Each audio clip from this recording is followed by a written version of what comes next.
Je sais que vous êtes une fan de photos, vous aimez beaucoup la photographie. Notre invité ce matin, justement, est photographe, Christian Fletz. Merci d'avoir accepté l'invitation de 9h50 le matin. Vous êtes photographe à Fondettes, en Indre-et-Loire, et vous avez été choisi par la commission artistique du Sénat pour faire connaître au public 3 nouvelles façons de photographier, dont une toute nouvelle forme. On va découvrir ça de photographie inédite, l'art photographie d'interférence. C'est quoi précisément? Alors, c'est une toute nouvelle façon de faire de la photographie qui utilise un phénomène qu'on apprend à l'école qui s'appelle l'interférence lumineuse. Et j'en ai fait un outil créatif pour la première fois. On utilise la lumière. Voilà, donc ce que vous voyez là à l'écran en ce moment, c'est simplement des photographies de pure lumière, de collision de rayons lumineux. Et vous voyez, ça fait ces espèces de peignes noir et blanc qui se succèdent. Ça, c'est quand vous avez une collision de rayons lumineux. Donc je fais de ce phénomène un véritable outil de peinture lumineuse qui me permet de créer tout un monde d'imaginaire, mais qui n'est que pure photographique, qu'on aurait pu faire par exemple il y a 100 ans, sans problème, puisque tout ça c'est de la réalité physique, c'est des choses que je vois de mes yeux. Avant même de faire la photographie, donc c'est pas de l'ordinateur, du Photoshop. Il n'y a pas de trucage, ce ne sont pas des peintures, on pourrait croire. Non, c'est de la photographie, c'est de la lumière captée par un appareil photo. Alors ça, c'est une technique dédiée aux fleurs qui est un petit peu différente. C'est bluffant quand même. Hein. Oui. Alors ça, pareil. Alors c'est une illusion d'optique. C'est vraiment des images que je vois de mes yeux avant même de faire la photographie là aussi. On pourrait croire un montage Photoshop ou autre. Non, c'est de la photo. Réalisé avec du matériel moderne numérique. Alors oui, mais je dirais. C'est la condition ou non, pas du tout. Nos parents auraient pu faire ça sans problème, puisque c'est vraiment des choses que je vois de mes yeux.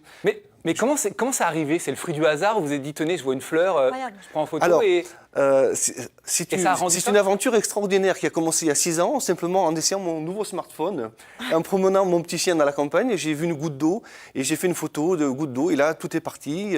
J'ai pris le petit appareil photo familial, j'ai fait des photos de gouttes d'eau. Puis après, l'esprit, je dirais, un petit peu créatif s'est mis dans la partie. Tout repose sur l'éclairage. C'est avec lui que vous allez jouer beaucoup? Voilà, énormément avec l'éclairage.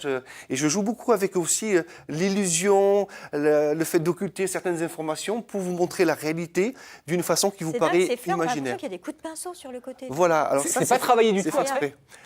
Non, juste recadrage, luminosité, contraste. S'il y a un petit défaut, je le gomme éventuellement, mais c'est tout. Est-ce qu'il y a des thèmes qui vous inspirent? On voit les fleurs, vous avez parlé d'une goutte d'eau. Est-ce que ça vous inspire? Ah oui, totalement. Je suis un amoureux de la nature. Hein. D'ailleurs, on verra peut-être aussi, on a vu en début d'émission une photo de rivière. C'est parce que je suis toujours dans la nature, je pêche un petit peu aussi. Donc, c'est elle qui porte le mieux la lumière, finalement. Voilà, mais tout à fait. Est-ce qu'il y a une technique que vous utilisez particulièrement avec votre appareil? Il y a la technique, je dirais, des objets du quotidien principalement, puisque en fait je travaille avec un simple appareil photo que tout le monde peut avoir, qui est ni expert ni professionnel, et tout ce que j'utilise pour mes 3 techniques de photographie, ce ne sont que des objets qu'on a tous à la maison, des objets du quotidien, que je détourne de leur fonction première pour créer tout ce que vous voyez à l'écran en ce moment. Voilà, donc c'est vraiment de la photographie faite avec les objets de... C'est artisanal, mais vous êtes un petit malin parce que vous travaillez à la lumière. Voilà. Vous n'allez pas nous donner vos secrets, quoi. Il y a forcément encore. Et votre travail a été remarqué puisque vous avez été exposé au Sénat cet été. Comment ça s'est fait, ça? Alors, j'ai appris par un ami que le Sénat choisissait une vingtaine d'artistes par an pour de toutes les disciplines artistiques. C'est pas rien quand même, le Sénat. Non, excusez-moi. Oui, effectivement, ça a été une grande surprise et un grand bonheur. Donc j'ai postulé honnêtement sans trop y croire au départ et j'ai eu le grand bonheur d'être choisi. Voilà. Est-ce qu'il y a eu des retombées après cette Oui, honnêtement beaucoup. Toute une équipe, j'ai le bonheur qu'il y ait toute une équipe qui se soit constituée autour de moi. Il y a de grandes choses qui vont se passer à Paris et je l'espère après à l'étranger.